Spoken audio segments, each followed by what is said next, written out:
So I first started playing lacrosse when I was in first grade. I have 3 older cousins that all played lacrosse, and they all played in college, and then came down for a tournament in Florida when they were in high school. And I went and watched it, and I registered for rec that following season. When I first started playing, I was running around all over the place, little unorganized and trying to have fun, and now I'm a lot more focused on like the individual schematic part of the game. But the first couple of practices, I hated it. It's not something you like pick up super easy right away, but after like my second season, I really started to like pick it up. That's when I really started to fall in love with the game. In lacrosse, there's like 3 close defenders, a long stick, and then the short sticks that play. So I use a long stick mainly by the net, and there's a lot of teamwork.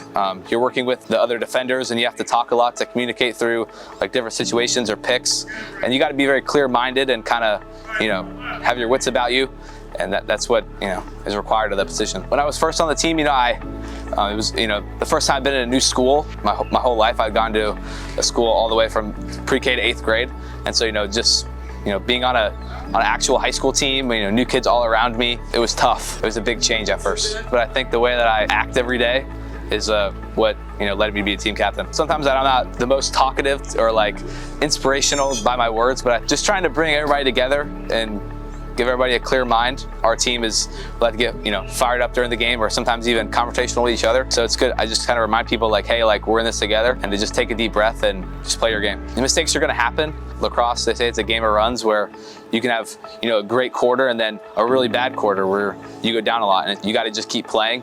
You can't get in your head and just worry about the next play. We had a meeting before the season with our coach, and we all agreed we wanted to be the grittiest team out there, and one that's like together, and just one that, you know, we'll play anybody, anytime, any day. So we'd practice in the morning. Since I live a little farther, I wake up at 4:30 to get to practice. You know, we end practice around 7:30, and then before games, oftentimes we'll do film sessions like at home online. A mixture of that depending on, you know, what day it is. My favorite moment's definitely been the games, like every single game, just going out there and walking out with my teammates. We're out there and the game's about to start, and we walk up and the ref's there, and we see the other team right in front of us, just knowing that it's us against every other team.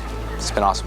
I'd like to be remembered just as like a good guy, someone people could rely on, you know, someone that, you know, was a good friend to everybody on the team, and someone that they could call up if they ever needed any help, or they knew that would be there for them. And I played with so many people on the team, you know, since I was young, and to know that it's like I'm never really going to play with them in an organized environment, you know, ever again, it's kind of surreal. You know, I'm just trying to make the most of it.